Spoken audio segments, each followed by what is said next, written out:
Hey, what's up, my friends? It's Rabbi Sandra. I'm sitting in the parking lot. I just finished my workout, and I have a few minutes before my chiropractic appointment, so I'm going to sit here and tell you a story. Um, so if you don't know me, one of the things I try very hard to do in my professional life is to make Judaism relevant for folks today, because Judaism is old, and I think a lot of people think it's just old and not relevant. So I'm going to tell you a story. Today's story comes from the Mishnah. The Mishnah is one of our texts. And for those who are nerdy, the story comes from Mishnah Berachot, I believe Mishnah 1:3. So I'm going to tell the story my way. And how I've internalized the story because I love the story. Go read it for yourself. And if you read it for yourself, tell me what you think about it. But this is a great story. So the Shema is one of our central prayers in Judaism. And it's so important that we say this blessing when we rise in the morning and when we lay down at night. So there were two schools of thought. One was the school of Shammai and one was the school of Hillel. And the school of Shammai said that you should literally, wherever you are, lay down when you say the blessing. And the school of Hillel was like, no, you just, wherever you don't have to lay down. It's just a reference for at nighttime because you're about to go to bed. And so you say it before you go to bed or you say it at night.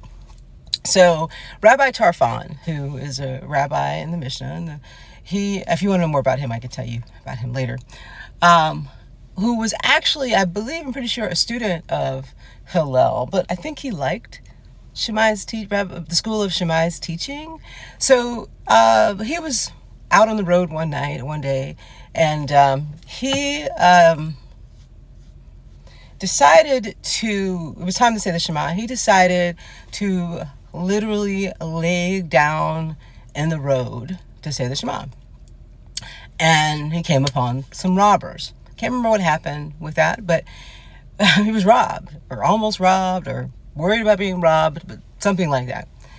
So he goes back to his rabbi friends, colleagues, and he was like, maybe we should not say the Shema lying down because you might get robbed. And so I think he thought that they would be happy that he discovered this.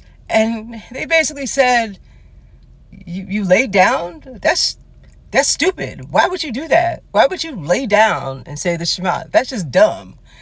The reason I'm telling you all of this is